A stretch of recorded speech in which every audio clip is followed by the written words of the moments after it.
الفيتامينات والعناصر الغذائية من الحاجات اللي بتساعد في تحسين عمل المخ وتساعد على تقوية الذاكرة وزيادة التركيز. ويلا نعرف مع بعض 3 مكسرات بتساعد على تقوية الذاكرة وزيادة التركيز بإذن الله. الكاجو من المكسرات اللي بتساعد على تقوية الذاكرة وزيادة التركيز. ويلا نعرف مع بعض أهم 6 فوائد لمكسرات الكاجو. مكسرات الكاجو من المصادر النباتية المليانة بالدهون الصحية اللي بتحافظ على صحة المخ، فيساعد في تقوية الذاكرة وزيادة التركيز. الكاجو من المكسرات اللي فيها عنصر النحاس والمغنيسيوم والكالسيوم، فيساعد في الحفاظ على صحة العظام ومهم في الوقاية من هشاشة العظام. مكسرات الكاجو مهمة في تقوية المناعة عشان الكاجو مليان فيتامينات ومعادن وعنصر الزنك. الكاجو من المكسرات اللي بتساعد في زيادة مرونة الأوعية الدموية والعظام والمفاصل عشان في الكاجو عنصر النحاس. الكاجو مهم في الحفاظ على صحة القلب وبيقلل من الإصابة بأمراض القلب عشان في مكسرات الكاجو مضادات أكسدة.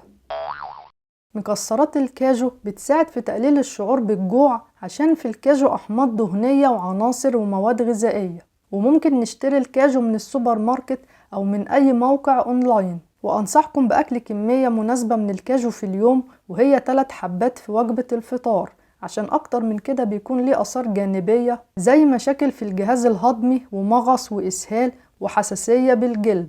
والكاجو ليه أسماء تانية مشهور بها في الدول العربية زي سن العجوز وموزة وناب الجمل وقرن لحلوف وكاشو ومطعوجة. وبكده يبقى احنا عرفنا مع بعض معلومة سريعة عن فوائد مكسرات الكاجو، وأهمها إنه بيساعد على تقوية الذاكرة وزيادة التركيز بإذن الله. اللوز من المكسرات المفيدة في تحسين عمل المخ وتقوية الذاكرة وزيادة التركيز. ويلا نتعرف مع بعض على أهم 6 فوائد لمكسرات اللوز.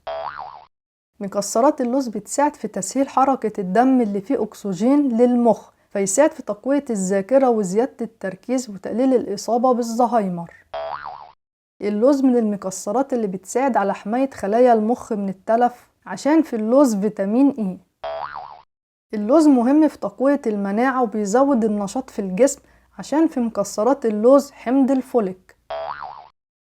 مكسرات اللوز مهمة في تقوية صحة العظام والأسنان عشان في مكسرات اللوز كالسيوم ومغنيسيوم. مكسرات اللوز مهمة في تحسين صحة الجهاز الهضمي عشان في اللوز ألياف غذائية.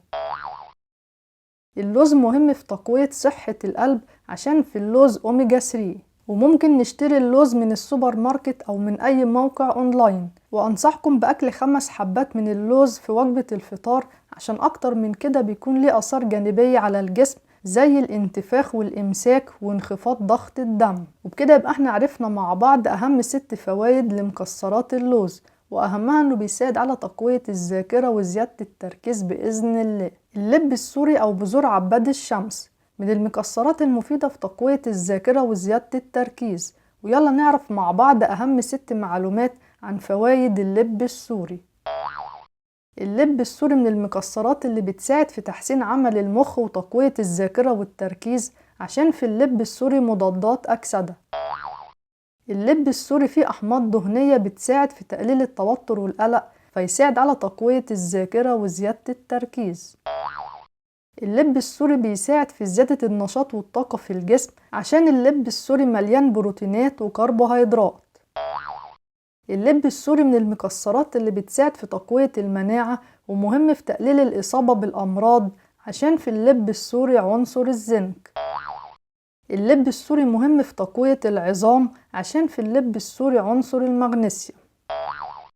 اللب السوري بيساعد في تحسين عملية الهضم ومهم في علاج الإمساك عشان اللب السوري مليان ألياف. وممكن نشتري اللب السوري من السوبر ماركت أو من أي موقع أونلاين. وأنصحكم بأكل كمية مناسبة من اللب السوري وهي بحجم كف الإيد، عشان أكتر من كده ليه آثار جانبية زي الانتفاخ والحساسية وزيادة الوزن وارتفاع ضغط الدم. وبكده يبقى احنا عرفنا مع بعض أهم 6 معلومات عن فوائد اللب السوري أو بذور عباد الشمس، وأهمها إنه بيساعد في تقوية الذاكرة وزيادة التركيز بإذن الله.